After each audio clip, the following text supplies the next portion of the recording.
Like, what is it? And we are live. HB3 in the building. What is up, everybody? We're back in town, kind of. We're about to be back out of time. Out of town. Fuck!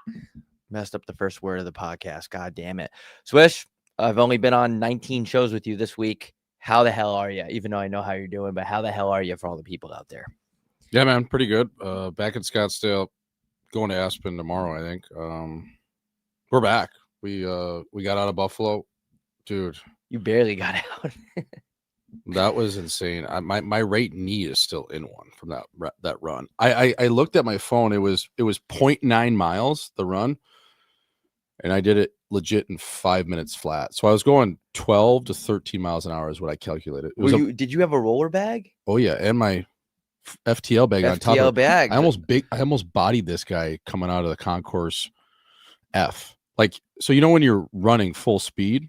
I would never do that in the airport, but I'll get to it. But you get the picture. I get why. You're running like a freight train downhill, like Derrick Henry through the A gap. So I am flying down, and there's the quarters are pretty tight in O'Hare, especially in concourse F. And I'm coming up to this one guy, and he kind of sees me like last second. He steps to the left, I guess left, and I lowered my shoulder because I thought I was going to hit him. Just in case. And he just jumps out of the way last second, and I keep going. Like, I didn't even say sorry or anything, but yeah, I made my flight. Told me it was 17 seconds. I had that feeling you get when you do a really hard skate or cardio run the entire flight with the blood in the lungs. It was brutal. Yeah, and I commend you for doing that. I would never do it just because I feel like I get too much anxiety to look like an idiot, and I'm slow. So not only am I going to look like an idiot, I'm definitely not going to make it. But how do you know it was 17 seconds? They'll tell you, like, bro, this gate was about to close. Gate agent was walking. There's two of them. They're both gay. The one was walking to close the door. The other one tells me, I'm like, just let me know, like, because I was out of breath. I was like, I got to know, like, how much time do I have to spare? How much time did I beat the shot clock by? And he said 17 seconds. Were they gay dudes or lesbians?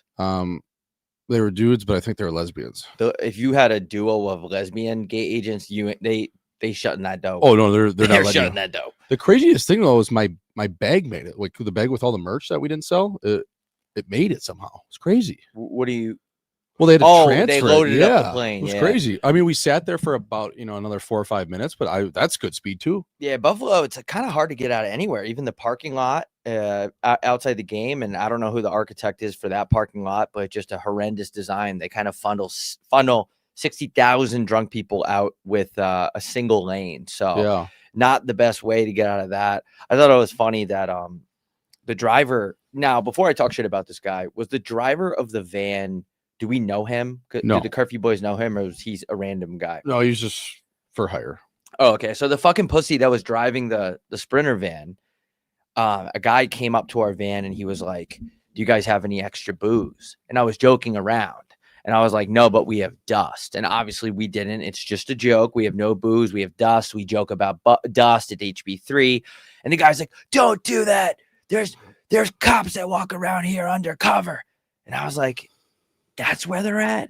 The Buffalo police wanders around the parking lot, and they're going to pinch some people that are stuck in traffic for 2 hours having beers in their car. I just thought that was you're not worried about the gangs on Chippewa Street and people stabbing each other, but you're worried about a Sprinter van full of middle-aged assholes that have been above the legal limit in terms of being able to drink for the last 15 years. That's what you're worried about? Yeah, I mean, the driver was a complete spaz, but I just think that, Buffalo's hard to get out of, dude. You got to connect.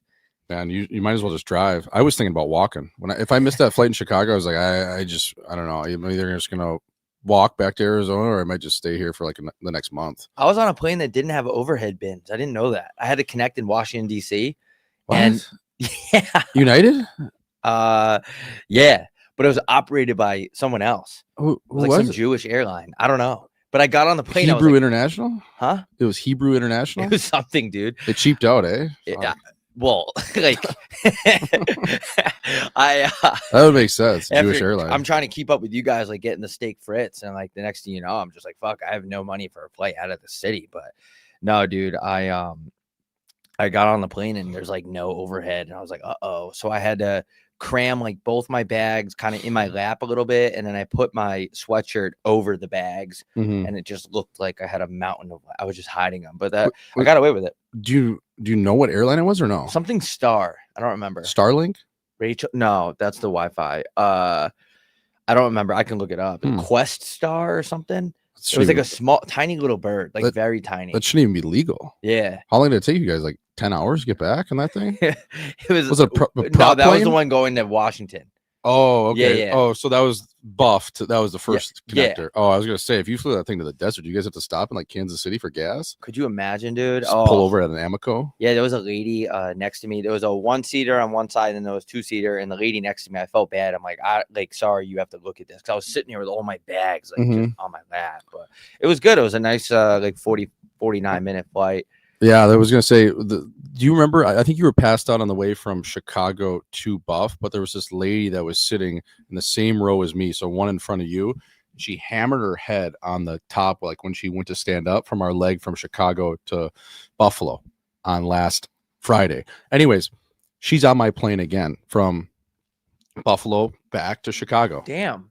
Does the same thing. Like, she gave herself 2 concussions in 2 flights. How big is this bitch? I mean, she wasn't, she's probably 5'10". She was kind of a leaf eater, but like, did you not learn your lesson, or did you get that shit faced? Because she absolutely dummied her head again, and she's like, and then like the first time she did it, when we were going to Buffalo, she was down like for the count for probably, I don't know, 3 minutes, and then did the same exact thing, and then was down for like another 5 minutes. Don't you feel like such a dipshit when you do something like that? God. Like, you smack the shit out of your head on the plane, and just all 4 people in the area see you do it. You're like, fuck. Well, yeah. I mean, the first time she did it when we were going to Buff, I thought she was gonna cry. Like, she was like looking for someone to have like sympathy for her, and I was just like mean mugging. I was like, I don't know, like, that's tough. Like, you're just dumb. I don't know what you want me to do. Yeah, you got to learn your lesson. Maybe she was drunk. What do you want me to like give you like a back rub? You want me to fucking rub your nipples? Ladies love having that wine on the plane. They get pretty banged up on planes, dude. The ladies, the older ones, they always like, I got wine on my way back from Washington to this is a flight show. And she goes, do you want the sparkling wine or the water? Like, right away. I go, fuck it. I'll take the wine, right? Like, why not? Who even cares? Like, this thing might go down. And she goes, that's a great choice. I love that. And then I got a glass of red wine. I was being a fat little bitch. I was funneling chocolate cake, like all this shit. And I got another refill. And then she goes, I love that choice out of you. Thank you. She was happy. Jesus. Went to the bathroom. And then right before I went back to my seat, she's like, I'm going to bring you another wine. She was telling me to drink. So really good vibes out of her. She black? No, she was a white lady. Nice. Because black flight attendants are usually nicer. Yeah, black flight attendants are the best. Because they're better at having fun. They're better at partying. Speaking of black, you almost got in a fight yesterday at Black Rock? Yeah, that was actually true. That's true? Yeah, I was going to ask you what happened. Yeah, it's good to be back. Which one was it at? I want you to dox the location. The one on Shea. Okay, yeah. Yeah, it's good to be back in Scottsdale. A beautiful state, just filled with very dumb people, and that's no disrespect to the people of Scottsdale. They're just, they have disgusting personalities, and like, you've had enough. What? You've had enough. Yeah, I don't know if like there's a whatever gods are out there, whatever. Like, there's a lot of signs that are pointing to me to get out of here, and the grass isn't always greener. So I'm trying to be calculated. And obviously, we run like a massive podcast in Northeast Scottsdale, so it's a decision we're gonna have to come up with if what we're gonna do. But yeah, first thing in the morning, I go to Black Rock. It's one of these dipshit places with 2 lanes. Yeah, and you funnel into one place to order. So usually if someone's trying to aggressively cut me, I'm like, their life probably isn't that great. Go ahead. But yesterday I was like, dude, like, I've been here for 5 minutes and this guy just came in the lane to my left and it was shorter, but I was there first and I just kept driving. I'm in front of you, man. That's how it goes. And I just hear him yelling, you fucking jackass, you jackass, you jackass. Why are you driving like a jackass? Like, and I put my window down. And this guy is just screaming at me and asked me to get out of the car. That's insane. What kind of car was he driving? Was it because this could go 2 ways? It's either an older guy in a Mercedes or it's a Hispanic guy in a Nissan Altima. Older guy in a shitty BMW, like a mid-size SUV. Like a guy from New Jersey, probably. Yeah, just like a fat-looking, disgusting, like e-gamer kind of guy, and looked very miserable. And I don't know if it was a parking tag or some type of handicap thing on his hanging from his mirror. Yeah. It was either a parking pass or handicap. So at first I was like, oh, this guy's just retarded, like whatever. Yeah. And then he kept engaging with me. And I just kind of laughed at him. It went on for quite a bit. And I said, hey, man, if you're that late to work to go punch the clock, go right ahead. So are you talking lane to lane? Lane to lane, both windows down. And at this point, eventually the car in front of me moved forward. Yes. So now whoever's inside BlackRock is just listening to this altercation, even though I wasn't really engaging in it because, I'm pretty fucking stupid, but I don't have that low credit score gauge in my brain to where I'm going to fight a guy in the coffee drive-thru at 9 a.m. Right. So then he starts barking at me that there's 2 places to order. And I go, no, there's 2 lanes. There's 1 speaker. It's right there. But if you're really late to work, go ahead. And he just kept calling me a jackass over and over again. And I just kind of laughed it off. And I just said, I said one more thing after that. I go ahead of him and then I bought him his coffee. Wow. Yeah. I mean, there's nothing. I mean, nothing says a Tuesday morning when you haven't got laid in the last month than like trying to fight a guy over like who's going to get their caramel macchiato first. He asked me to get out of the car. Like where are we going to, where are you going to go? I know where that BlackRock is. Are you going to walk across to Subway and just fight? Like where would you go fight there? Yeah. And You're just going to fight somebody as like people are walking out with their cold brew? Yeah. And I would kick this guy's fucking ass. And I wouldn't say that about a lot of people. If you listen to the show, like I know where I'm at. So what would you like theoretically though? Like you'd have to like drive out of that area of the drive-through, park your car, and at that point, do you still want to fight? Like, and what are you just going to fight in a handicap stall right in front of all of these people because they have a patio there? Yeah, and it's Scottsdale on Shea. It's one of the busiest intersections. Yeah, he was so mad, dude. Wow. And the funny thing Good for is, him, man. I was doing the right thing. He knew he was trying to cut me, and it's just so bizarre to me, like to save those 3.5 minutes. And I did nothing but just follow the car in front of me, and I'm on the outside, and he was on the inside. Right. And he knows I was there first. He knows that. But for some reason, he kept calling me a jackass. And then just to put his brain in a blender, I just told the girl at the front, and she had kind of a smirk on her face, like she heard the whole thing. Well, yeah, I mean, it's those loudspeakers. That's what they do. They're there to hear. He called me a jackass like over 10 times. But, so I wasn't even engaging with him. Like I wasn't calling any names back. Like I would love to get the footage. If we can get the footage out of them. We should call him. We should try to get that footage. Yeah, and I go, can you do me a favor? Just put the guy behind me. Just put his order on my thing. And she was like, really? And I was like, yeah, just do it. And we pull out, and we hit a red light, and he was behind me, and he was still mad. Like, he was probably thinking about it all day. Like I just put him in a blender. Like I just wanted to buy his coffee, so to just fuck with him. Yeah, well, of course. I mean, big dog him. Yeah, I mean, that's how you Bobby Big Dick someone is. You actually you don't escalate a situation. You take out your wallet and solve things. Yeah, just screaming. Here's a $3 coffee, dude. Yeah, just screaming at me. And obviously, with us getting off a grueling 6-day leg of the tour and all the momentum we have right now as the biggest Chinese show in the world, there's nothing anybody could have done to rattle me yesterday. Yeah, and I can't say that about a lot of days, but there's nothing this fat fuck could have done. Yeah. Did he get like a blueberry muffin or anything, or is just straight up coffee? No, you should have bought him a muffin. It was a super gay coffee. You should have bought him a muffin. Here you go, buddy. Here's a muffin. Here's the Michelin Man. Here's for your fucking barrel. Disgusting. Strap this muffin top around your fucking barrel, dude. Yeah, and also to not to pump my own tires, but to try to pick a verbal fight with me or even a physical fight with me after we just came off 3 days on stage is crazy. Like, dude, whether it's verbal or physical, I'm putting you in a blender. Like you're just not winning that argument, with all due respect. Like, we just performed in front of 4 ladies in Buffalo, all in the first row. Like that was so dope. I'm on my high horse right now, dude. I'm sure you are too. Like just a hell of a week. So yeah, 4 of the hottest chicks. A warm what's that? 4 of the hottest chicks. We had those are the hottest chicks in the world. Yeah, they were. Yeah, so I was just curious about that. I was wondering. Yeah, how you get in a fight at 8:52 in the morning on a Tuesday at BlackRock Coffee. It's good for him. My first day back too, and you know how I feel recently.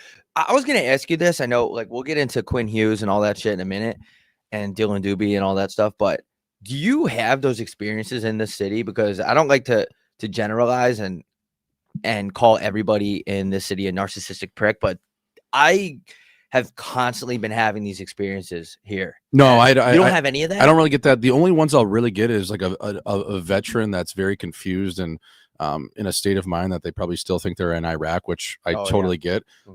They'll yell at me from time to time if I'm like on my phone as the light goes from red to green, and it's like within 6.5 seconds, and I'll get that honk from a guy in a Toyota Tacoma with a deer guard on and a veteran sticker and freedom and, you know, a couple of mega tags. I'll get that, but he'll yell at me for texting and I'll just kind of just, look at him and laugh, but that's about it. I don't, no, man, I don't really get that. I'm pretty chill. Yeah. And you have that kind of curly hair from the back. So I bet you those war vets, like they see that, they probably think like they get a flashback of like jihad or ISIS or something. Yeah. And especially if I got my neck tan too is usually like the darkest part of me. So if they see that neck, they could, maybe get confused. I don't know. At least they haven't shot me yet. There was actually a veteran at Sprouts, the one we go to. I was in the parking lot and I was on my phone in a spot, but I was kind of taking up 2 spots, but I was parked so far away. I was like parked by like that Hash Kitchen, like far away from Sprouts. Yeah, that is far. Yeah. You know what I mean? So like there was nobody in that area, and for whatever reason he was going to come park by me, but I was like in no man's land, so I was kind of over one of the lines. He just decides, I think he just wanted to say something. He like pulled in like so tight on my passenger side door and just like stared at me and like was like honking. He's like, "You're over the line." I'm like, dude, there's nobody here. And it was at night too, so that Hash Kitchen wasn't open. So that's like as far as I'll get. I just laughed and I was like, dude, what's going on here?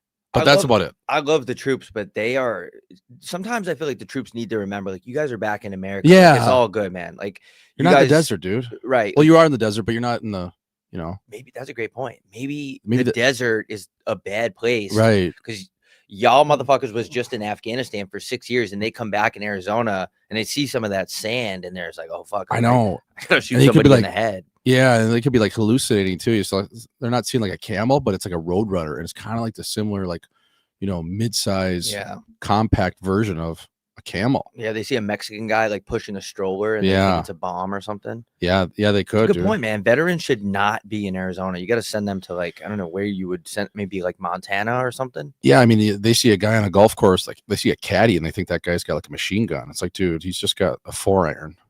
Yeah, I feel bad for them. It's crazy that war is definitely not good. I feel like no matter what, even if you're a guy that's remember that Uber driver we had? He was like, "Yeah, I'm in the Navy." Like brought it up right away. We're like, "Thanks, man, for your service." And what do you do? He said, "I'm the photographer." Took nudes.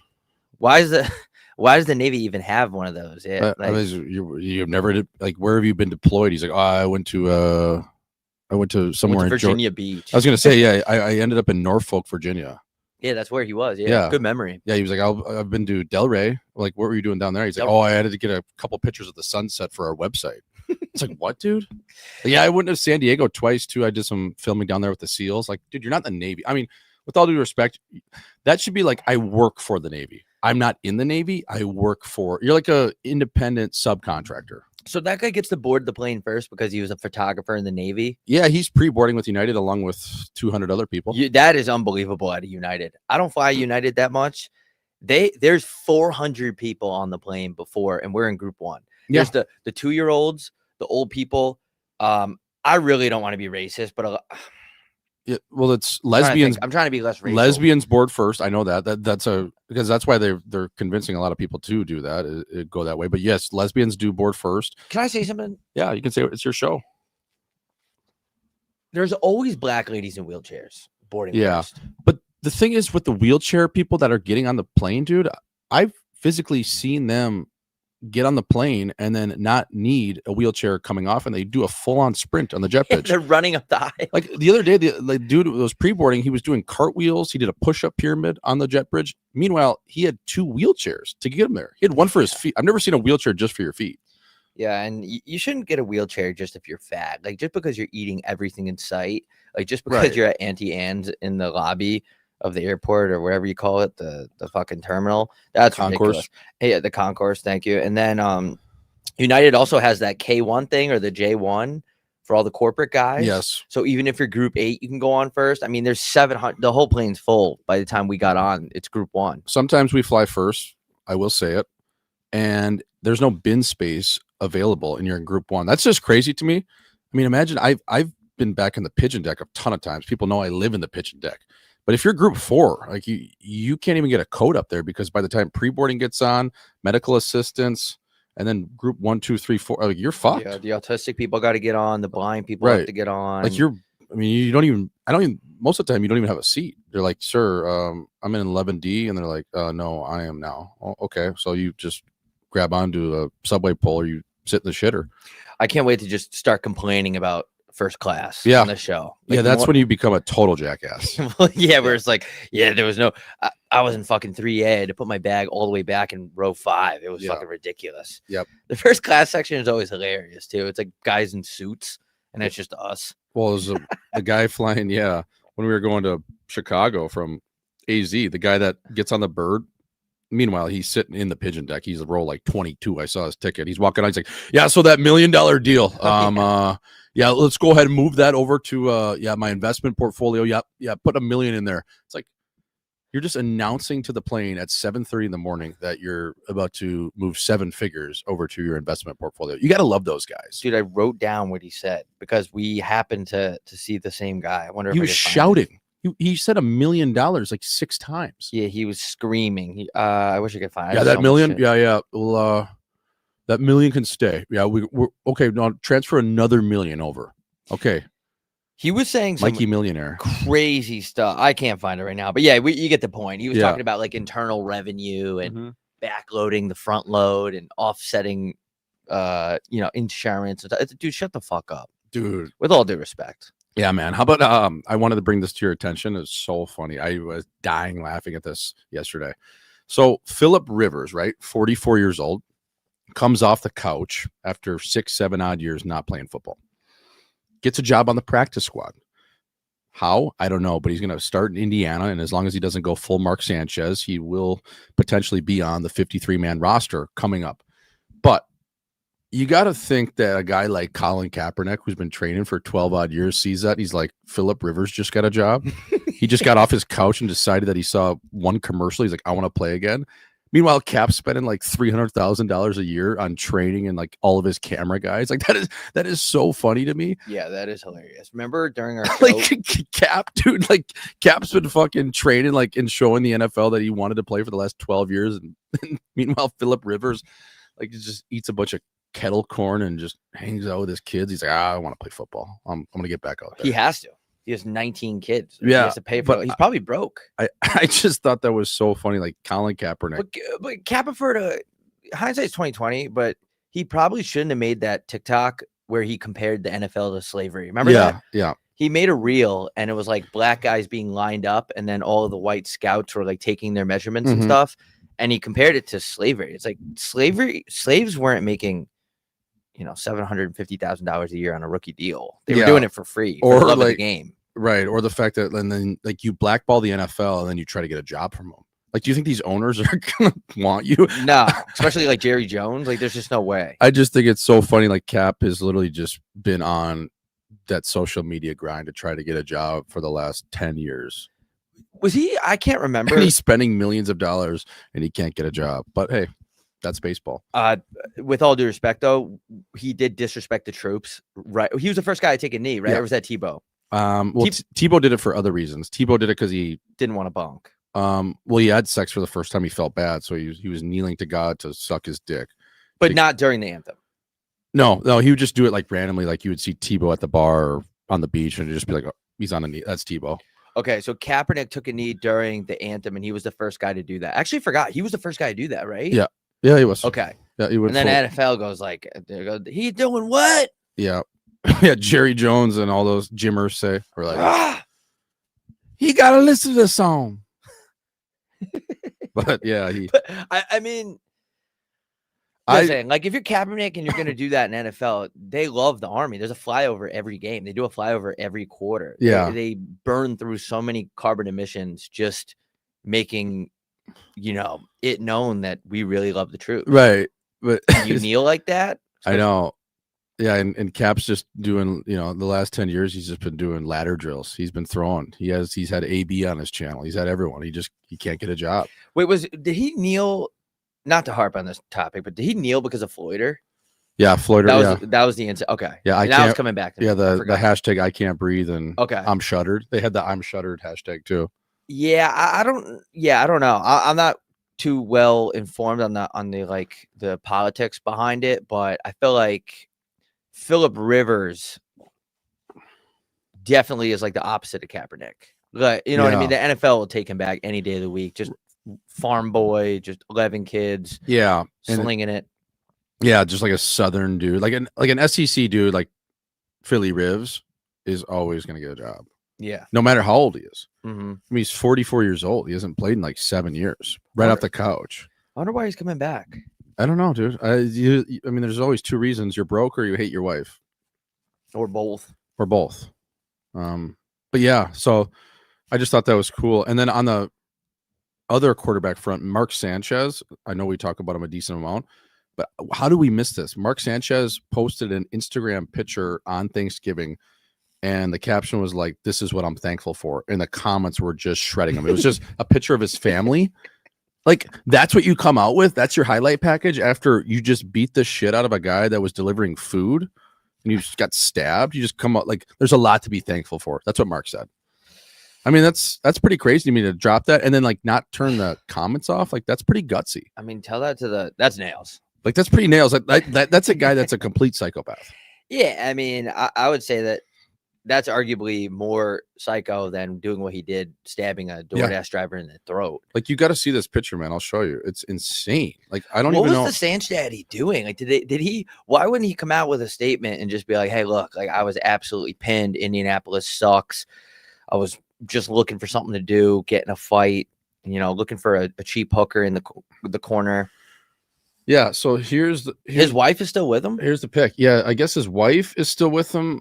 One of the kids might have left him, but the kids are like under a year old, they look like. But look at the caption. What does it say? Mark Sanchez, this time of year always makes me look around and appreciate what matters. But this one hits different. It hits different. Does it stab different? Or does it, Marcus? Is it because you're facing a felony? I'm just grateful to wake up, to be home, and to be able to wrap my arms around my wife and kids. Thank you to the people who kept me standing and gave my family opportunities to share. How high was he during this? To share moments like these. Oh, he's perked out. Definitely on shrooms. From our family to yours, we wish you a happy and peaceful holiday season. Tell that to the DoorDash driver that you stabbed in the back. I love that he says it hits different. It hits different. It hits different that I'm not in prison. Does it hit I'm going to read the comments. Yeah, you got to read the comments. Some of them are just crazy. I was dying laughing the other night looking at that. I was like, this motherfucker really posted this and then didn't turn off his comments. The first comment. Meanwhile, the dude you stabbed has to eat his Thanksgiving dinner through a feeding tube, missed his son's wedding. This post is so tone deaf. You won't apologize because your lawyers won't let you. But we all see this for what it is, dude. Yeah. Is that true? The guy he stabbed is eating through a feeding tube? Well, I don't know, because Marcus got stabbed like 7 times. He was close to 50 Cent. Like, he was close to getting shot or stabbed 9 times. Like, he got absolutely cut up like a honey baked ham. So I don't know. I'm going to read 2 more comments. This guy goes, "Hey, buddy, why don't you pass that sentiment to the family man that you attacked?" This is awesome. How does he not turn off? Like, what did he think was going to happen when he posted that? Or is he like, "Hey, I'm here to get roasted. I got to come back one way or the other, and I'll take it on the chin." Yeah. And like, what do you tell your wife? Like, your kids are going to read that someday. I mean, I guess, I don't know. Maybe you can just like pay enough money to get that scraped off the internet, but I don't think you can. Just saying, I'm lucky. Hey, man, I'm lucky to wake up. This one hits different, man. It's this Thanksgiving, after I almost got killed and I stabbed some dude in a back alley in Indianapolis. This one hits different. I'm so happy that dude didn't die, because now I can plea it out to like a misdemeanor assault and just get on with my life. After I just murdered a guy in an alleyway in Indianapolis at 2 a.m.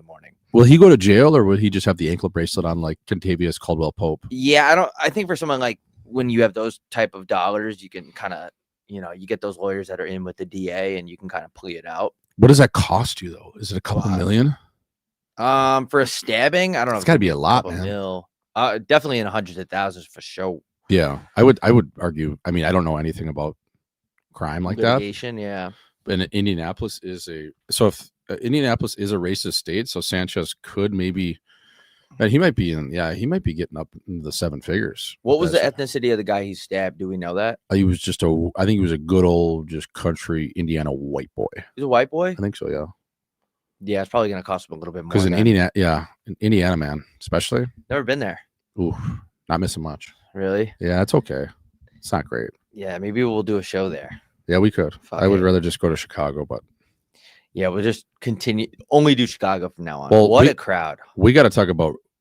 We got to talk to Zanies. Like, we need a residency at Zanies. Yeah. Once a week, we should just do a live show. I wonder if we earned a better time slot too than Wednesday night, 9 p.m. We kind of had to prove ourselves. And the funny thing is that we don't control the tickets. So we actually pulling up to the venue, we didn't even know how many were sold. We knew there was like a decent amount, but we were in the green room, just a legendary green room. Like, you and I both were just kind of looking around. We're like, holy shit, like there's Fiji water in here. They have like all these different types of flavors of chips and all these comedians on the wall. It kind of like hit you like, whoa, this is fucking, like, we really are the biggest show in Northeast Scottsdale. And then the guy comes up, we're like, hey, like, how are tickets? Like, the guy's like, oh, we're sold out. Yeah. We're like, what? Yeah, that was sweet. We sure? We had a late push. We had I've never seen a day of push like that. I mean, we've only been doing comedy for, I guess if that's what you want to call it, for about 2 years now, or working on maybe 2.5. But that was our. It hasn't been that long. That was our biggest surge. People get mad at me when we say that. What's that? We've been doing the pod for like since October 24. Yeah, but we've been doing live shows since. Oh, since the North Dakota one. October of 2023. Yep, that's right. Yep. So we've been over 2 years. We've been doing live shows. We started as live shows, which is nails. But yeah, that was the biggest push I've ever seen for the day of. I mean, the guy, I went downstairs to check it. I'm like, holy fuck, this place is jarred. I'm like, I looked at him, I go, is this, how many tickets have we sold? He goes, it's sold out. I go, fuck. We're like, oh, fuck. All right, fuck. I guess we gotta like nervous. Kind of figure out what we're gonna say here. Do you think that they've ever had anyone in the green room that was as like, not starstruck, but we were definitely like, is everyone here to see us? Like, are we positive that this is for us, or is someone else going on? They're like, nope, you guys are headlining, no features, no nothing. We're like, fuck, dude. Yeah, cool. I don't know. I mean, I'm sure everyone's had that kind of like whoa moment. I think that was a whoa moment for us, being a legit club. Wednesday night at 9:15, all of our people showing up, and then just that crowd. Like I said, and I put a post and I meant that. I've played in some decent arenas in terms of hockey before. That was the best atmosphere I've ever been in. Yeah, I was going to ask you about that. It was insane. Like the people in Chicago, they might be, and I don't want to, throw shade at any of all of our fans all over the world, but they might be our best fans in the U.S.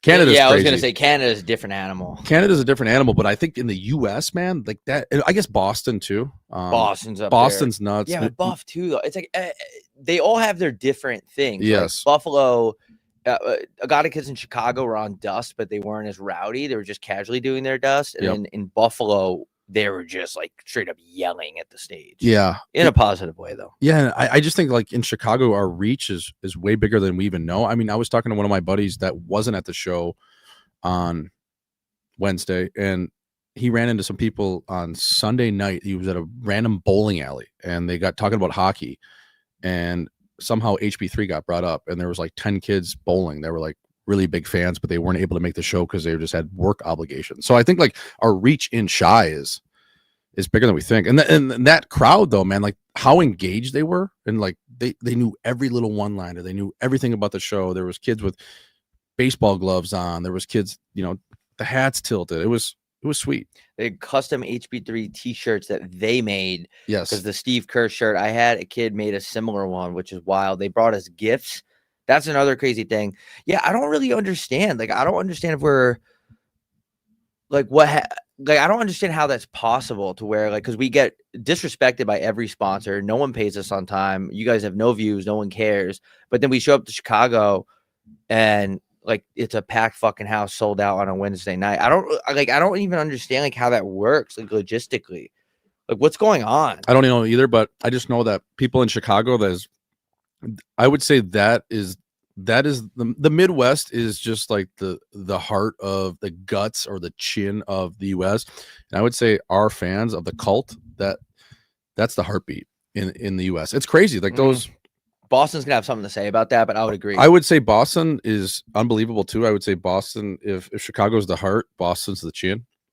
Do you think Boston's yeah, that would make sense geographically. Right. I think Boston would be the chin. I mean, if we're just talking US, right? I know Canada's nuts, but yeah, I just for a Wednesday for those people to come out like that, it was awesome. Yeah, it was really really humbling, honestly. Yeah, I didn't know the word. Like, no one in my family really cares about my show, but when I was talking to my mom, I was like trying to like explain what it felt like, and it was just like it didn't even feel like it was real, kind of, because you see all the people on the wall, like bro, like Kevin Hart's and the Tim Dillons and the Tony Hinchcliffes and the fucking Bill Burrs and all these, like, you know, obviously I'm just listing off the ones I remember. Daniel Tosh is on that wall, and she's like, well, what the fuck are we doing, dude? Yeah, we were right where we were supposed to be, baby. It was sweet though. Yeah, it was cool. It's crazy how bright the lights are in there when you're on stage. Like, you can't see. I want to be like, can you turn this shit down a little bit? But it's good. It's good. That's showbiz though. That's baseball. That is baseball, yeah. Because you know when you play at night, those lights are bright. Yeah, and for the fact that people were lining up outside, like waiting in the cold, that's just so unbelievably further and humbling too. Like they were out there in the cold, just waiting to get in and shit. And like there were chicks wearing Chinese mode shirts. Like there was like the chicks really, the chicks in the Midwest are just like the best. Like they're the best. It seemed like all the chicks loved and enjoyed the show too. I mean, you know what I mean? Like and usually they hate it in different places. Yeah, but I think we haven't like necessarily cleaned up our act, but I think we just we appeal to a wider range of an audience right now, and it's always a good sign when people bring a friend that the friend has no idea about the show and it's their first time seeing it, and afterwards you know, they appreciate it and they come up to you and they say their different remarks of, wow, like I'm gonna be a fan for life now. Yeah, you know what's really funny about the Buffalo show? That front corner pocket was getting really rowdy. Yeah. And at one point I was like, can you guys shut the fuck up? And they were all laughing. Like they just, you know, you can give it to them and they could take it and they can give it back. Like and then I was telling that one kid with the goatee, I'm like, your goatee looks like you've been banned off like so many dating apps or whatever. I forget what the trick was, but like took the joke in stride and like fired it back at me. I feel like that is really fucking cool to have that. Like, I actually apologized to some of those kids because that whole Rat Pack came on stage like 3 or 4 times during the Q&A, and I was absolutely carving them. So were you. Me too. But we were carving them, and after the show, they came up to me and like for a picture just to say what up. They were cool dudes. They were just high as hell on dust. And they come up to me and they're like, I'm like, dude, I'm sorry I was kind of shredding you a little bit up there. Like, oh, dude, no, I can take a joke. Like, I loved it. I'm like, that's our kind of people, because if you can't take a joke, you are a joke. Yeah. And when you're that high on dust, I mean, you don't care about anything. So I gave one of those kids my phone number, and because everyone always wants you to like come out with them and stuff. And like, depending on how drunk I am, I can't, sometimes I lose track of my Instagram. It's just so many dudes in there.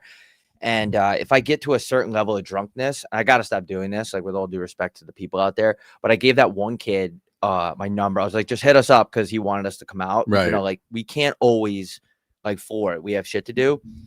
Since we're the biggest show in the world now that complains about first class. And later that night, he fell down and he sent me pictures, and he was bleeding, like cut open all over his arms and his hands, and just like sending me pictures of it. Ooh. And I was like, that's nails. Wonder where he fell. Took an absolute spill. Yeah. Took an absolute Digger Phelps. Yeah. He took a Stefan Diggs. I'm afraid to say that word, but yeah, he took a digger, and that's what happens, man. Sometimes it gets rowdy. Like, we are the WWE of shows, man. I feel like. Yeah. Buffalo was awesome. Shout out to the Rec Room for putting the boys up. Setup could have been a little bit better, if I'm not gonna lie, but shout out to the Rec Room. I don't think the staff is too happy. Some of the staff, but that's all right. You know, it's baseball, dude. At the end of the day, I mean, during the Q&A, like 5 kids brought up Carter Hart. Yeah, and then we were trying to navigate our way out of it. We're trying to be like, all right, guys, like we answered it once, and then a kid actually apologized to me about that after the show, because he brought it up. I said, does anybody have anything like remotely family friendly, like not racist or involving sexual assault or anything? And the kid's like, I do. So I'm like, yeah, get up on stage. And then he started talking about Carter Hart, like absolutely bait and switched us. Yeah. And I carved him a little bit, and then he was like, sorry I did that. I'm like, that's showbiz, man. Like, it's all good. Yeah, I was gonna say he had us convinced that he was going to ask a semi-normal question. The thing about our fan base too is when they get that drunk, we say we want to steer away from certain topics. They think it's hilarious to just keep going at those certain topics. Yeah. It's like, all right, boys, like this is the 9th question about, some controversial topic. Like, I don't really want to get into why Ryan Kessler was playing footsie with a 17-year-old for the 3rd time. Yeah, we already had a massive segment about that. We're trying to keep it clean. Yeah, we're trying to. I mean, we already talked about that. We already talked shit about this guy for 20 minutes. Yeah, and then we talked about Diddy for our Diddy segment. Yep. We had a Epstein Island segment. We don't want to give all our tricks up our sleeve because this is like really dialed in highbrow comedy. Yeah. But yeah, it's funny how the show unfolds. Like you can see everybody just getting more drunk and more high. And at the end, like we always go longer. We usually supposed to cut the shit off by an hour, but it lasts like 2. So at the end, we'll bring people up on stage or whatever. And it just keeps getting I love it though. It's like the wave just keeps building and building and building, and it just fucking crashes. And yeah, because everyone's like pretty dialed in, I would say, for the first 40 minutes. And then you get that surge of people that are hammering Vegas bombs. You get those guys that are going legit into the bathroom to do key bumps, and then they come back, and then it's almost like this the energy the vortex just switches, and it becomes like this Wolf of Wall Street where everyone's just pounding their chest and they just like want to run through a brick wall for us. I mean, we had kids at that Buffalo show saying literally, we're going to storm Kevin Adams' house tonight. We're going to burn it to the ground to get Jay Swish a contract. It's like, we don't need to kill Kevin Adams for $650,000. Yeah, I was actually a little bit nervous that we were about to incite a riot because one kid in like they were ready to go. The booth area, one kid goes, I actually have his address. So I was like, well, listen, we're here just to do a show. We don't want to incite riots or catch a felony or anything like that. Like I know you guys are upset with the Sabres, but yeah, we'll keep it in house, right? Like, we'll keep it in house. Yeah, that was like really crazy. Like we need Swish on the blue line, and we're gonna find Gucci a spot. We're going to Kevin Adams' place today, and we're gonna walk through his living room and just go buck titty. What would happen if you actually try to get a PTO? I don't know. They probably would just look at my Twitter and say no. What's wrong with your Twitter? I mean, I don't know. They probably. Their admin staff would just be like, this guy can't come in a PTO. Like they would run it up the food chain, and then they would see like my 4th tweet that says Honk Hoover, and they'd be like, all right, this guy's out. Wasn't that a cool thing about Zanies too? Because they've seen it all and they hear it all, and they're just used to, you can kind of let it fly in there, and they're just like, yeah, man, that was special. You guys got something special. Yeah. And the funny thing, I said this on RGS, but I don't know how much overlap there is, but the guy came up to me with the show check. Yeah. And I was like, what is this? I was like, oh, we're getting paid for this shit? Dope. Like I had so much fun. I was just like, what the fuck? I'll just do this for free. Yeah, I don't even want that. Yeah, keep it. Yeah, it was cool. It was on our flights. The manager was like, I they've seen everyone come through there. He's like, I don't know what you guys have, but you have a rowdy pack of WrestleMania like fans that are just coked out hockey fans. Yeah. And I'm like, yeah, that well, not everyone's on dust. Like we don't want to portray not everyone's on dust. We don't want to portray that message, but it just feels like that because the energy, they could be on liquid cocaine because that's the energy. It's just our people are willing to run through a wall for us as the biggest show in Northeast Scottsdale. There was a couple older guys there too, not to pump our tires about our shows, but I mean, just getting off, 6 days of doing this. People like to hear about it though. Yeah, I hope they do. I mean, and if they don't, it's our fucking show, so who cares? But there was some older guys there too that really enjoyed it. I think this was the first leg where I really got good feedback from the ladies. Actually, like they were genuinely like enjoying it. Where in the past, maybe for our first like 8 or 9 shows, I think the ladies that were there didn't really know what they were getting into. They were brought along by their boyfriends. And they were like, you got to stop listening to this show. Because that happened a lot too. There's a lot of guys that said, my girlfriend is begging me to stop listening to this. Yeah. And I think in the past too, like we would be forcing some jokes where it would interrupt the flow of the conversation. And I just think it was so much smoother, and you get better every show, and you learn how to navigate. We don't have to talk about, not that we were saying derogatory terms, but I just think our comedy has kind of shifted, and it's in a really good spot right now. Kind of just our our work, I guess. Yeah, it's kind of like at first you don't really know what you're doing in the first couple shows, so you're just kind of going for that shock factor, and maybe like you say a slur here and there, not the really bad slurs, but like the No. mid-tier slurs. And now it's kind of like you don't have to rely on that type of shit to like get a laugh. But yeah, we're just figuring it out, dude. And how about the Missing Curfew boys coming to the show? That was so cool to have them off to the side, like watching, and then all in the green room. Like that's a really cool feeling that like just have the boys in the back with the support, because sometimes it's just you and I, which is fine, but when you have like the boys back there, it's just like, fuck, dude, this is sick. Yeah, and the dishing crew that showed up, shout out to those boys. Of course, that was awesome. Keels and Nikki Ferda and all those guys. But yeah, the Missing Curfew guys, like those are our guys, my guys, and to have them there, like proud uncles, just kind of watching and seeing us in our element. Yeah. I do think it's crazy to say. I do think we have a newfound respect, or they have a newfound respect for us, just seeing us in our element.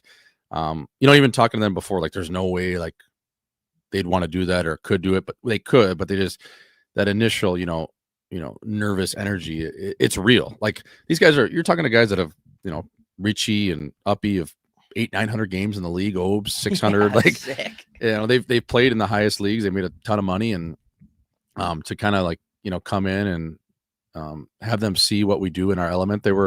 It's cool. Like Obes, I thought Obes was gonna tear up. Uppy, I've never seen Uppy so happy for me or for us, I would say.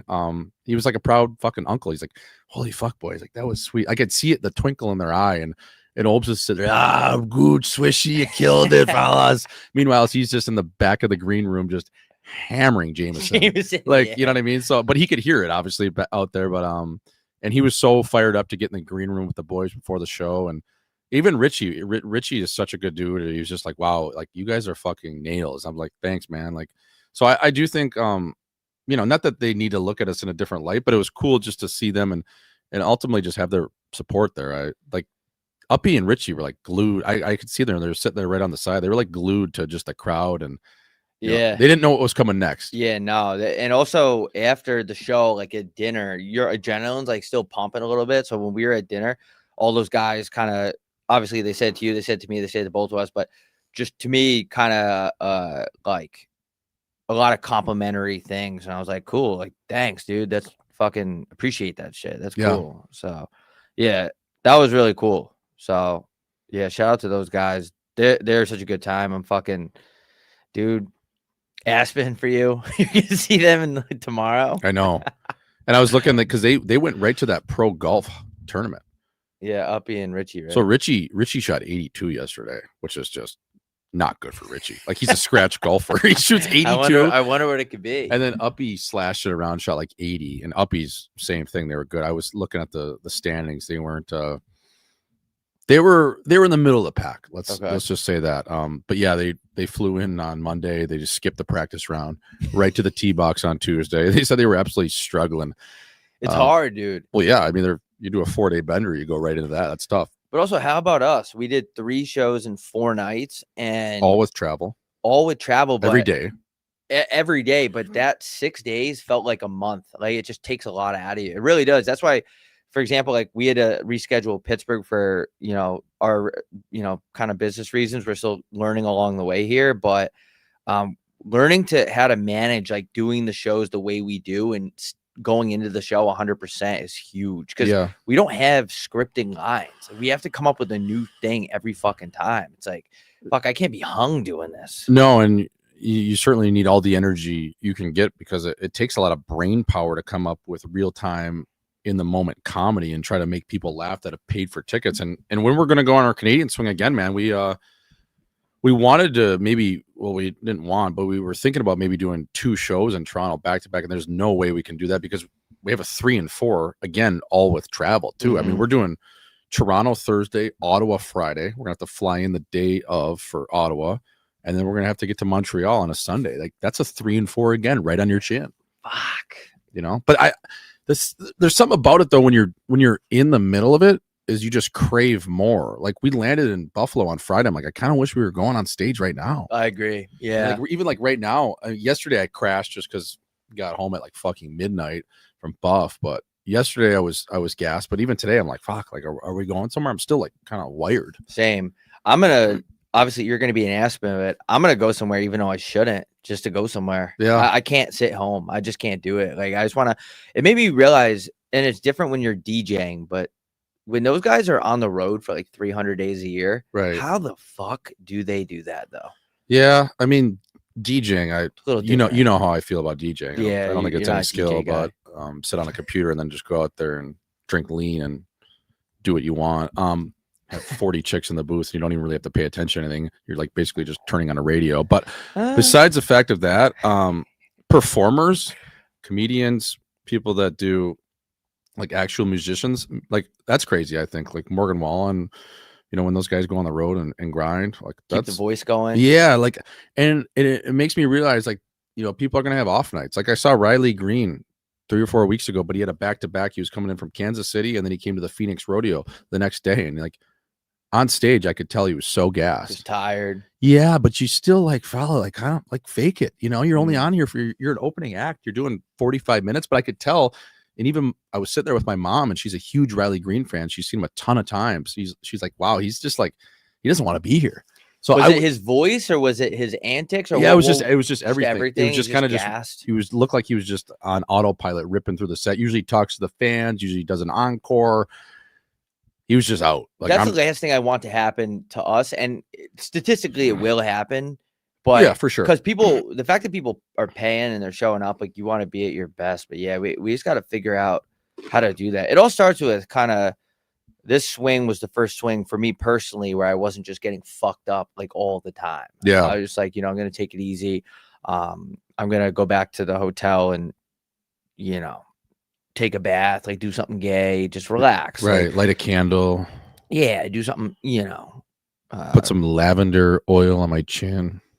Yeah. You know? Yeah. And also all the travel too. It's like, fuck, I'm gonna start getting Botox or something so my face doesn't wrinkle up and get all cut up. Like my face was getting carved up just by being on the move and it's cold and shit. Like, not like, you know, my face isn't something that's gonna bring in the bread anyway, but I don't want to look like 50 by next week. It's just like, yeah, you might have to get a chin guy, dude. You might have to go full Scottsdale divorced dad. Have a chin, dude. Have a chin guy, have a Botox guy, get a nose job just cause. Yeah. Oh, imagine being a dude getting a nose job. Yeah, come on, man. Come on, dude. Yeah. Just if anything, veneers. What's that? Just get veneers, just distract them. Yeah. Yeah, I don't know, dude. Yeah, but it's also like another thing that we got when you do, what was it, 3 shows in 4 nights, and then we have to get on and do this show. This show still has to be good too. We're trying our best. Like, yeah, we still gotta. We're back in the arena. I guess that's the job. Yeah, like I'm just figuring out. Like you gotta. That's kind of the job, man. It's kind of the job. How about did you see? Speaking of jobs, starting quarterback, fucking, you might be getting a Herbert. No, you might be getting a fucking, I don't even know, like a butt job. But Shedeur Sanders, he wears a thong. Did you see that? No. Shedeur Sanders wears a thong while he plays. Is that like part of that TikTok era where everyone's doing, you know, the finger painting nails and he wears a thong now? Yeah. How do you like put your balls in that? So he wears a thong. Are you sure that's a thong? Yeah. He wears. So I don't know if it's like Victoria's Secret or it's like Kim Kardashian's new Skims line, but yeah, Shedeur Sanders, when he plays, he wears low-waisted pants like the TikTok girls, and then he high waists his thong, so it shows like when he, you know, gets tackled or like scoring a touchdown like that, you run in and, you know, your teammates pick you up, and yeah, you have low-waisted pants like Abercrombie sells, and then you have the high-waisted thong like Kim Kardashian is selling on Skims, no free ads, which is pretty cool, man, because not a lot of quarterbacks wear thongs. But is that like a product of being a rich kid? Because you know how rich kids grow up and they just kind of, they see the world through a different lens, and because his dad was rich, so he grew up with money, so you have a little bit more flamboyancy, maybe. Like, I don't, is that a new trend with everybody, or is he trying to set the trend? Like, what is it that makes a guy decide that to wear a thong, I guess, is my question. I don't know. I mean, I don't know if it has to do. I mean, Primetime never wore a thong. Primetime wore do-rags. He had double diamond stud earrings. He was, you know, would cock his hat to the left. He was Showtime. He was a guy so maybe Shedeur is just trying to find his angle of how he becomes Primetime 2.0. But well, kids are just gayer now. Everyone's trying to out gay everyone now.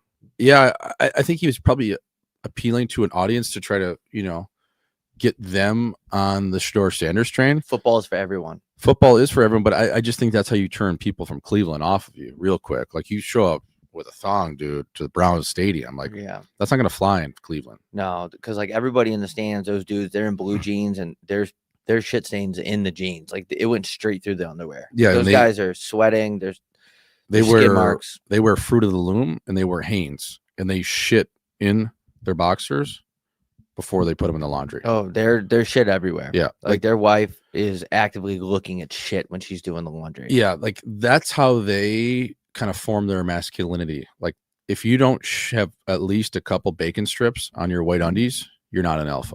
It's like an obligation to be fat in that part of the country and not wipe either. Yeah, like, I mean, to some extent, I do respect it. Make your wife see those bacon strips. Half of being from Cleveland is about being in and around poop. Yeah, well, the Browns. Yeah, they're literally poop. Yeah, you know what I mean? Like, it's the mistake on the lake.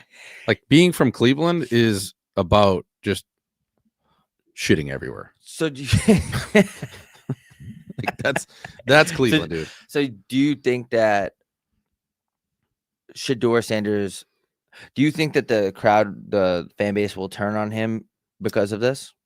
He had a really good game on Sunday where he threw for like 3 touchdowns, ran for 1, and then they didn't use him for a 2-point conversion to tie the game up, and they lost to Tennessee, which is a terrible team.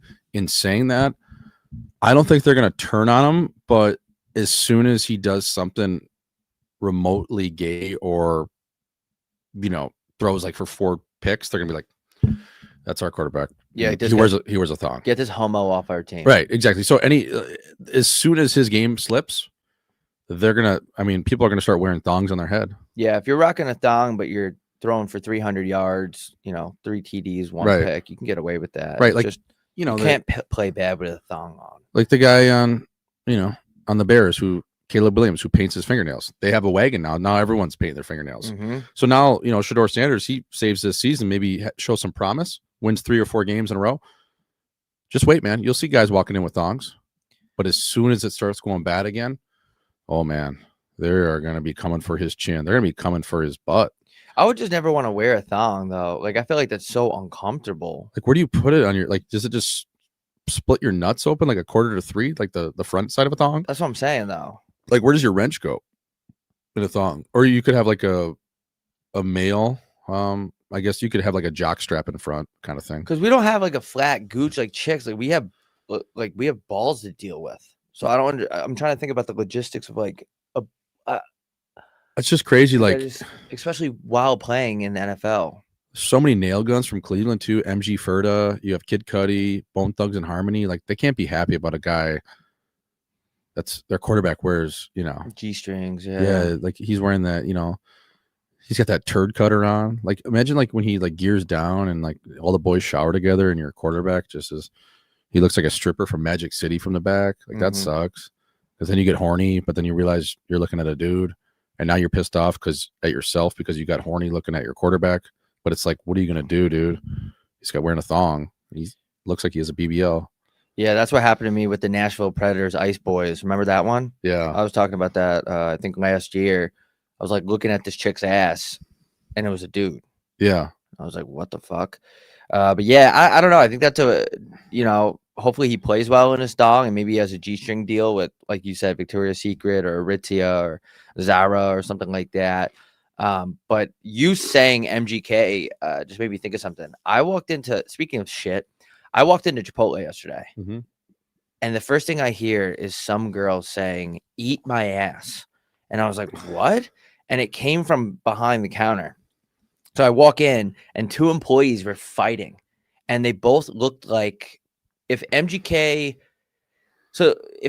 looked like a girl, how MGK is in his rocker phase, like his good Charlotte phase. They looked like MGK rock fans. Like they were kind of emo. It's called Trailer Park Rock. Yeah, they had like a Avril Lavigne type build, dark eyeshadow. They're going, 2 emo chicks going at it. And then the one employee was telling the other girl that if she's going to go on her break, she can't take her food and leave the premises. She has to eat here.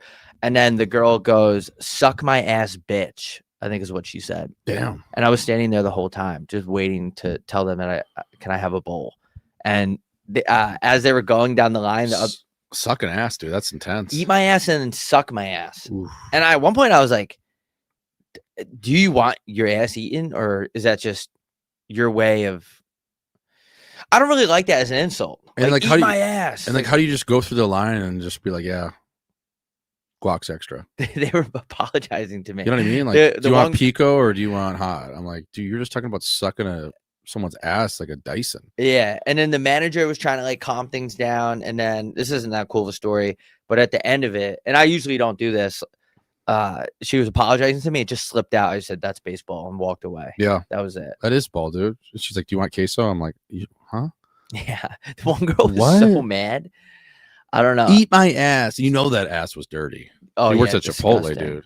Someone in the chat said, how do you get in so many altercations? I had nothing to do with this one. I was just witnessing it. Yeah. I'm telling you, Scottsdale's telling me something, dude. I don't know what it is, but and the thing is I feel like I don't dish out that much negative energy. So like, why is all this shit? Yeah, maybe people just like, I don't know. Coming at my chin, right? Maybe they just like see you and they're like, that guy looks like he's ready to argue. I don't know. I don't know, though. Yeah, I don't know. I mean, shit happens out there. Yeah, that's baseball, dude. I mean, what are you gonna do? That's porn too. You're talking about eating ass. That's porn. Yeah, what do we got coming up? We got merch on our website. Homebuy3.shop, all new merch out. I can't wait to get clips cut for the show because our clip guy hates us. Yeah, which is huge. Is Rob Fabry going back to St. Louis? Let's see here, folks. Let's check this out. In other news, let's check out Bob Fabry. I had tweeted out after I talked to Fabs. He was looking for a job. Fabry back on a 1-year, 2-way contract. I love that, dude. Love that. I was talking to him the other week before Elliot Friedman threw out a tweet. Jay Swish, the People's Insider, threw out one. I was like, someone signed Rob Fabry. Like, he's still available. He had 3 points in 4 preseason games. He can play any position. He went down to Charlotte, I believe, on a PTO this past weekend. St. Louis just re-signed him. So, yeah, that's welcome awesome. back, Bob Fabry. I love that play. He's gonna get a chance there for sure. They need players. That's awesome. I love it. I like that, especially because a guy that's just dealing with the injuries and it's unfortunate, you know. Yeah, or unfortunate. Learn how to talk. But yeah, dude, I just think that some guys obviously they get hurt a lot because they're sitting around eating Pop-Tarts, not treating their body right. But I don't think that's the case for him. It's just a couple misfortunate incidents and tough injuries. So good for him, man. It's good to see that. What about Quinn Hughes, dude? I saw the Libs are upset with you about that. I think. Yep, I know how to really fire them up. Anytime I want to go at Honcouver or Chincouver, I'll just say Chincouver, and then I'll get called a racist. So that was par for the course. But I do think Quinn Hughes will be dealt here within the next month. I think Vancouver is arguably the worst team in the league. They're awful. Oh yeah, they're terrible. They're without Quinn Hughes, they're an AHL team, and that is a direct quote from an NHL player that has played against them recently. He said they are fucking terrible. If they lose Quinn Hughes, they're going to be tanking for McKenna or Verhoff. I mean, Brock Besser is playing with David Kampf right now. Your first line center is David Kampf. I mean, come on. That guy, I mean, he basically got pushed. He did get pushed out of Toronto. I think he was playing like third line for the Marlies. And didn't he self-terminate? And then Vancouver picked him up. But it's like, that can't be your first line center. And then they got, like, the thing is a telltale for me is their AHL team won the Calder Cup last year. They won it all, and they don't have one impact player from that team. So you had the best team in the American Hockey League, and you don't have one guy that's, driving this team or has any sort of promise. They're fucked there. I don't know what they're going to do. I think they probably need to bring in HB3, but as long as that Aquilini or the Aquilinis are the owners there, they're fucked in Vancouver. And Quinn Hughes is like, I just got to get out of here. Like, send me to New Jersey or New York. Just somewhere I can booze with my brothers. Yeah, I would definitely want to play with my brother if we were both in the NHL. It's like, I remember we used to play RuneScape together. It was so much different. Like, we were in this really good clan. And we were in different clans, but then I got him into my clan on RuneScape. It's just a different feeling. So I don't blame him for wanting to do that. You only, allegedly, you only get to live one time, right? I think you might get to live more. But you do. You gotta, while you're both in the show in this lifetime, I'm for sure making a push to play with my bro. Like I'm sure you felt that way too. Like if it was a possibility, fuck it. Yeah, absolutely. I mean, I thought Yeah. they were gonna, in St. Louis. I thought they were going to draft him. They actually ended up drafting Rob Fabry. Chicago traded up to get Nick at 20. They took Fabry at 21. But can we talk about that for a second a little bit? I think you live more lives than one, dude. Yeah. I think you're like soul does or something. Like I don't even know. Like our makeup is different of not actual makeup we put on our face like some GMs in the league, but I would say our chin might be different, but the soul might relive. I was thinking about that the other day. Yeah, I was actually talking to a girl that does a lot of DMT, and she said that if you ever broken a bone, or if you've never broken a bone by the end of your lifetime or got seriously injured, that's your final life. Really? Because you made it without any injuries. She says that if you, and I don't know if she was high when she was saying this. I don't think she was. High on DMT or other substances? DMT. Damn. But I wasn't doing it. Right. I don't think she was though. She just I don't want to air this person's business out in front of all 42 listeners, but she's very like spiritual, like does a lot of drugs, like had a bad ex-boyfriend, whatever. Yeah, so, you get to that point when you're single and 32. I don't know how old she is. I don't want to fully dox this person. But she was saying that like if you go through your life and you get seriously hurt or something like that, or you don't, or I think it's break a bone. If you've never broken a bone, you're in your final life. But if you've broken a bone, you got another life to live after that. That's interesting. I don't know if I believe in the bones theory, but bones, it's ace. Bones. Ace, it's bones. But I do think there's something to be said of potentially reliving your life until you get it right. And then they send you off to heaven or hell to the chin. You know what I mean? Like, I think there's like something to be said of you might come back in someone else's body, or because I don't think like, you know, I'm not going to be walking around as the same dude, but your soul might be put back into another living organism. I don't know. It's crazy to think about, because I think when you shudder, like they're boozing somewhere. You know what I mean? Like people are chewing and boozing somewhere. Oh, you come back a different chin. And what she said, you get to pick depending on how good you ran your life. Yeah. What do you mean? It's like kind of like create a player in Madden. Yeah. Yeah. No way. Yeah. So you come, I could come back black. Yeah. Damn. Yeah. If you are a good person, like your morals or whatever, like if you go through life, like doing the right things morally, right. You know how isn't it weird that you have a conscience and you can know, unless you're a fucking asshole, like the guy in the drive-thru that I dealt with, you know what's right or wrong for the most part. So if you go through life making those conscious good decisions, you get to pick. Yeah. Isn't it crazy? In your next life. That is installed into your computer, your brain, but ultimately your chin decides what you do, like your decision you make. Yeah. You know what I mean? Like, because your conscious could tell you one thing. Like, I'm sure most people, it tells you one thing, but your chin still does kind of decides, do I do good? Do I do right? Yeah. Or do I do evil? Yeah. Which is crazy. Because good and bad is like a real thing. Like it's non-binary. Or would it be binary? I think it's binary. Like good and bad is a thing. Like good and evil. That's what I'm saying. Like you're constantly weighing this podium of 6-7 decisions. Yeah, it's like I don't know. Yeah, it's weird, but I think your chin comes back. I think it would be stupid to think that there's not different dimensions, either on Earth or in a different chin, like a different galaxy. Yeah, I think something's going on. It would make sense if you were able to pick your next chin, because it would suck if you came back and you didn't like your chin and you liked your previous chin. Yeah, it's like, well, but how do you know? How do I know what chin I was before this, though? That's I don't think you can go backwards. No, you have no idea. But like, would your chin currently that picked out your new chin know your old chin? No, but I would be happy with what my chin was doing back then, because I feel like I have a pretty good life now. Yeah, like I think we're pretty like solid dudes. I mean, I'm not saying like we're the best people ever, but I don't think like our previous chin was, you know, a part of the Nazis or something. No, you know what I mean? No. Because I know that that's not like what I would be. Right, exactly. Like even like segregation shit. Like I love having black kids in the cafeteria, Mexican kids, and that's why I want to move to Miami so bad. The diversity, like your previous chin wasn't hanging out with Jerry Jones in Little Rock, Arkansas. No, you know, like it's kind of crazy to think about though, man. Like, like where was your previous chin? Were you a kid that grew up in the exact same spot you grew up now, or were you a dude that grew up, you know, outside of a New Room Massage in Montreal? Like, I don't know. Like, you know what I mean? Like, or were we on a different continent? I don't know. I really don't know. I don't know. Like, were we, was I some dude living in suburban Moscow, and that's why I like Russian women? Yeah. Like, or were you some dude that was living in Argentina and likes, people with some tint, and you Yeah, I can do relate? like that Hispanic You know what I tint. mean?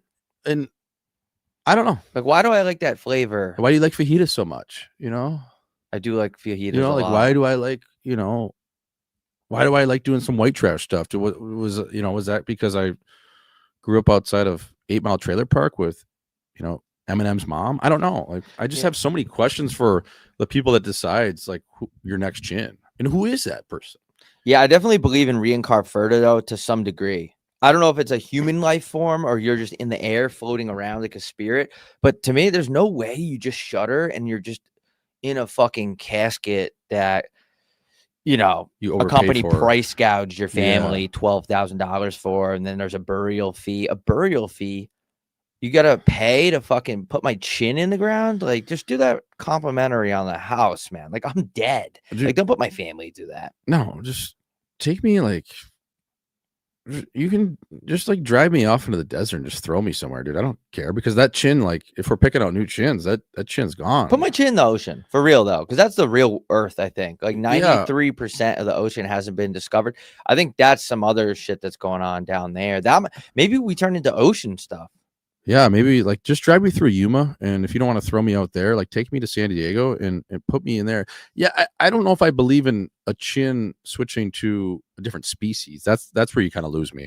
Like, I'm not coming back as a fox, dude. No, I don't believe that. Deer and Fox, Michael J. Fox, Rick Fox. Imagine coming back as Michael J. Fox. Oh my god! But it's like, it's crazy because like Mike Obama, like, what does Mike Obama come back? She was a chick that has a wrench that killed people. Like, she doesn't come back, does she? Comes back as like Dwayne Wade's kid. I don't know. I don't know, but there's definitely something going on. I don't like when people, how people say like you die and then you're definitely dead for good and that's it. No. But what's the point of even believing that though? It's kind of like, I don't know.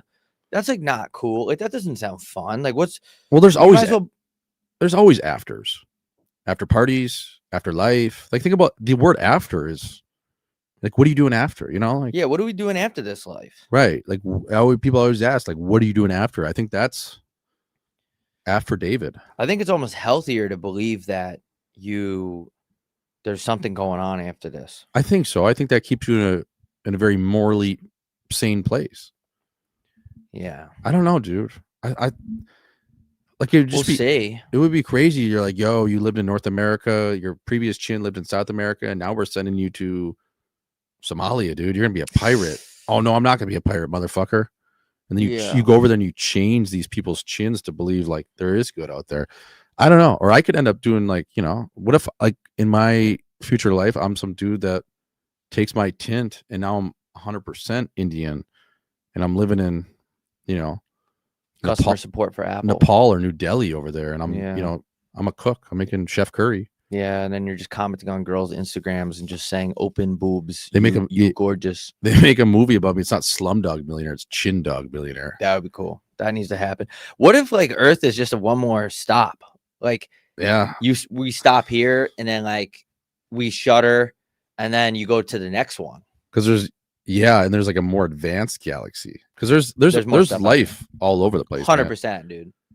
I mean, there's life everywhere, dude. Imagine how fucking with all due respect, clip guy, edit this out. We're gonna keep going all day, so you have to watch this whole fucking episode. Let's keep positivity going.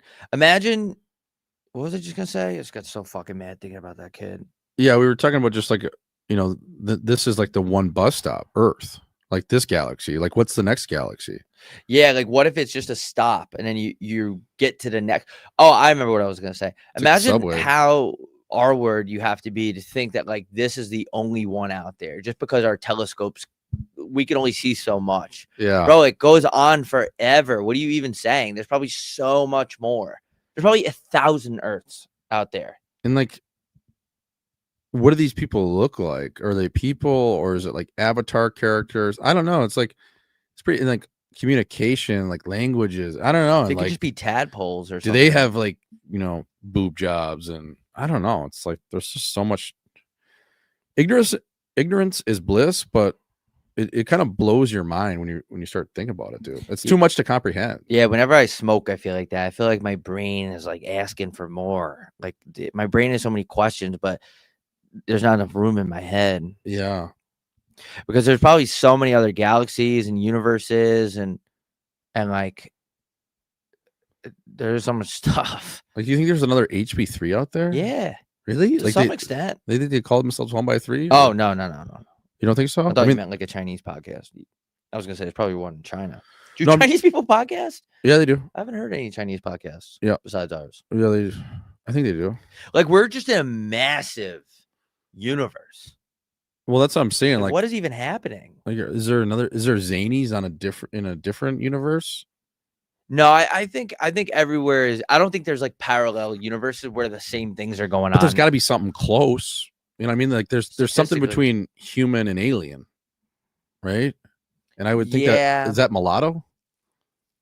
Yeah, I mean, I could see it being everything. Like, I could see there just being an earth full of frogs. You know? Yeah. Oh yeah. Or just an earth that's just ocean, no land. Or people just walking around that legit just only have chins, like no other body parts. Just a bunch of chins. Just a bunch of chins. It's like a bunch of dodgeballs, like just bouncing around. It's just a bunch of chins. For sure. There's definitely something. We're too smart. There's two. Actually, we might be the dumbest one. We might be the smartest one. I don't know. There's something going on because it's not like Grand Theft Auto where you get to the end of the map and your character is just like hitting the wall and you're like running against it, but the map is over. Apparently, it doesn't end. Oh, it doesn't. How do they know it doesn't end though? I think that's belief. It goes back to belief.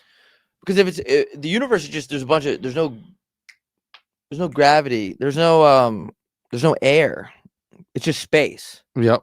Think about the concept of space. But if you see, that's where you lose me a little bit. Not you, but just the thought of this is.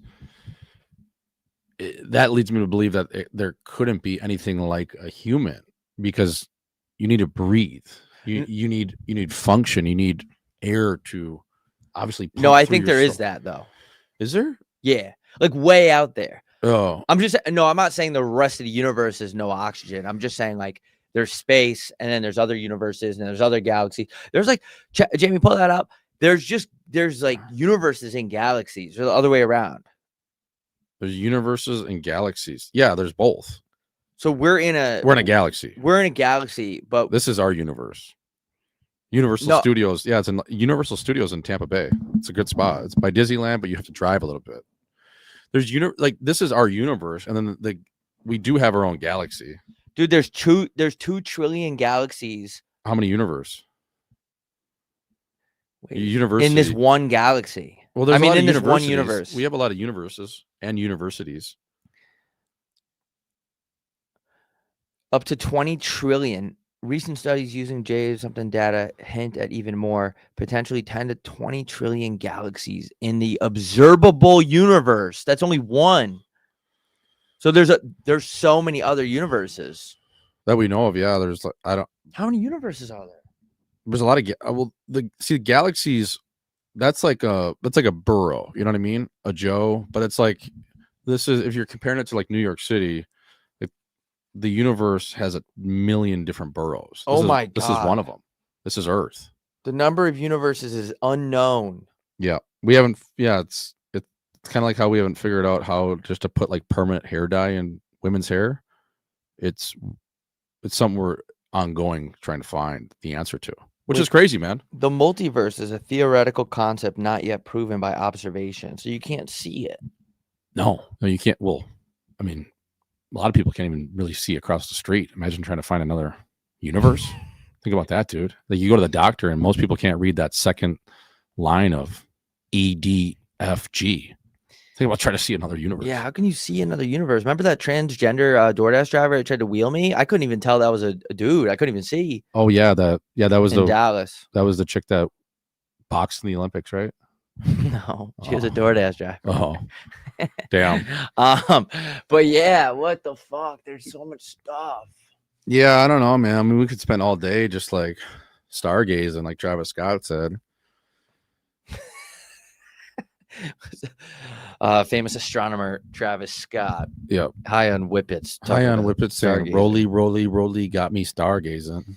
Yeah, it's cool, man. It's cool to think about that. I definitely think that that's why if your chin dies, it's like, nah, bro, you're not done. You ain't done yet. You know, isn't that funny? And then you think about that, and then that thought crosses your mind, and then it's like everyone just goes back to, how do I look rich on Instagram? Mm-hmm. And you don't even realize like all these different scenarios of like, does my chin come back? How many universes are there? What galaxy is this? Milky Way is just not something they sell in a Circle K. Like, there's actually Milky Ways out there. Yeah, And you can't eat them. Like, it's crazy, man. Dudes that get so rattled about their ex-girlfriends or whatever, like the controlling guys and the abusive guys. Yeah. Not only are there more babes like on this earth, there's like more babes everywhere in every universe. There's so many wet decks, dude. Imagine a wet deck in a different galaxy. You know would be such a that would be. Like, imagine we did a pot up there. We should try to do that. We go up to space, it fucking explodes, we die. Yeah, that would suck. Be good for views though. But dude, if I was just thinking about the universe, what if we're idiots and we're like wasting all of our time like on Instagram, and the people that have died are on the better things, and they're looking down on us like these fucking dipshits have no idea that they're living in the ghetto, like the Earth's ghetto. Yeah, and they're in a better utopia. Yeah, and like you're just up there in heaven, and you thought like you had this like really clean cut image of what you thought God was, and you just get up there and it's just a bunch of hookers. Like, you know what I mean? Like, there's just a bunch of porn. Yeah, you're just up there and you're just constantly getting just tugged, and everyone's cheating. It's just like this very like morally low place, but the image in everyone's head like is just, there's a reason why you didn't commit that crime, because you're worried what God would think, or you know what I mean? Like, just that would be pretty crazy if it was just like that shallow when you got up there. I don't think it is, but I guess you never know, dude, because you haven't shuddered. Yeah, I haven't died yet. I don't know what's going on. And then people like, we got to ask Damar Hamlin, dude. And then I think Did he see anything? I don't know, dude. Yeah, he might have, but it's like people always say before they die, which is hilarious that people have this conversation. Like, yeah, like my dad said before he died, well, that he saw heaven. It's like, well, you're dead. Well, he was dead.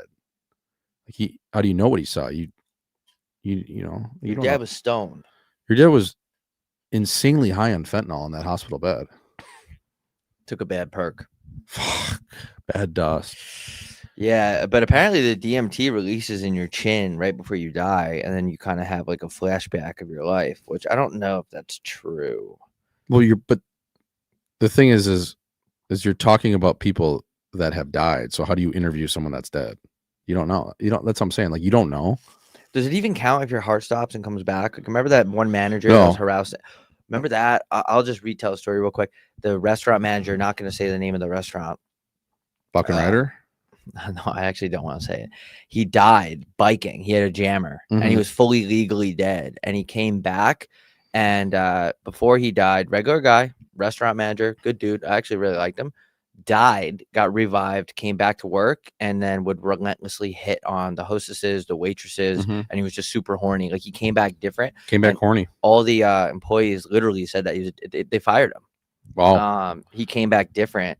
But wouldn't you think that someone like that would be like, yeah, I got a highlight reel of my life when I was dead, but they don't say anything like that, I don't think. No, because you just come back more horny. You know what I mean? Like, I think you have a new lease on life is what happens to that, where your give a fuck meter goes so below sea level. Yeah. You know what I mean? Because you come back and you're just like, I can do anything, dude. Yeah, you can get away with it.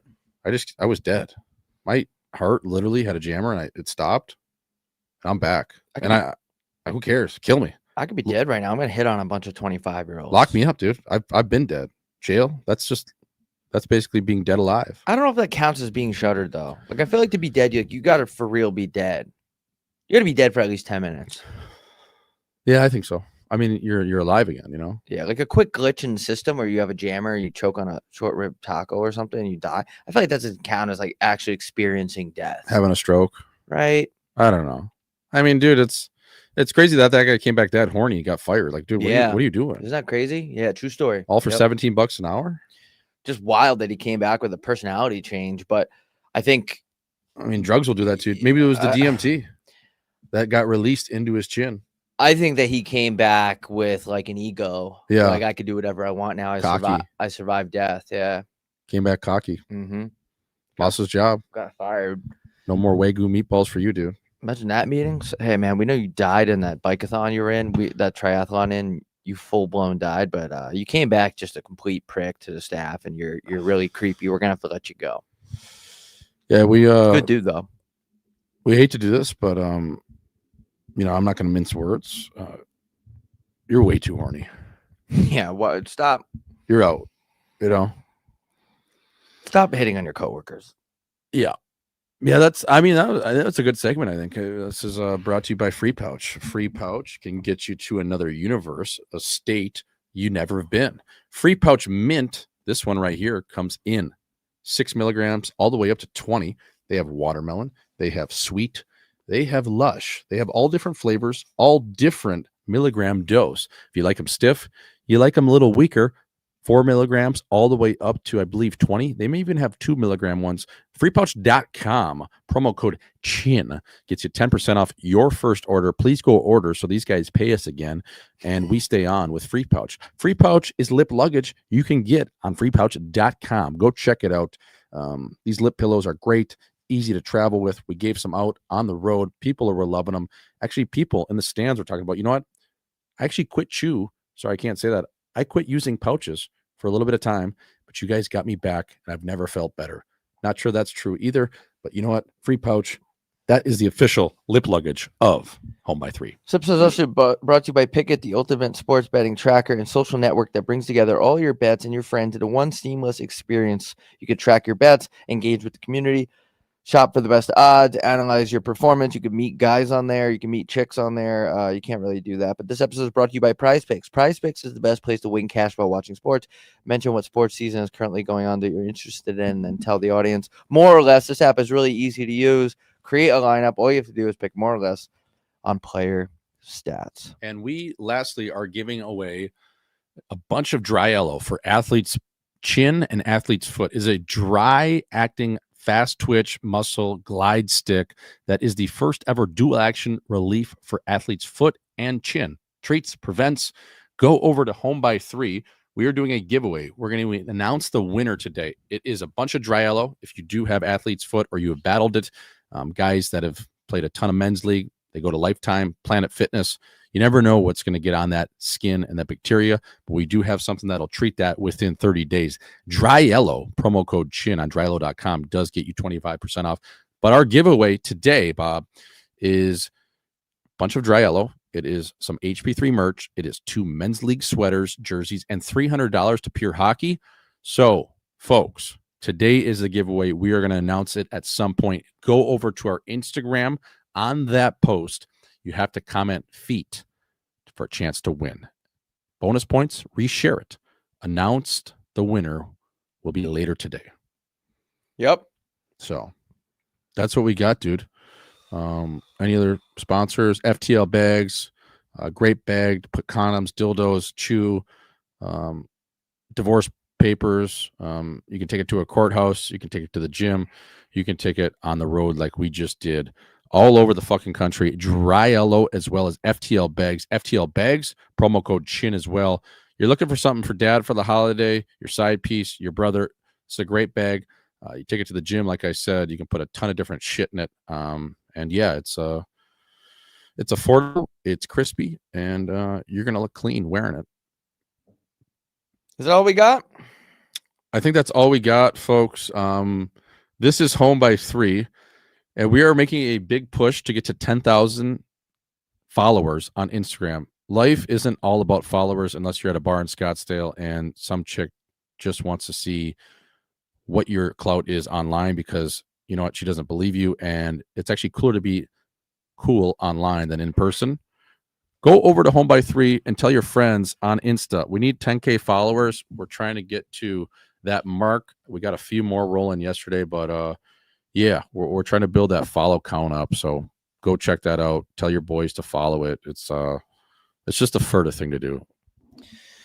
All right, guys, we're out of here. We appreciate you guys. Yeah, that's it. That's all I got. Universe talk. Just absolutely carving the clip guy. It is what it is, baby. That's showbiz.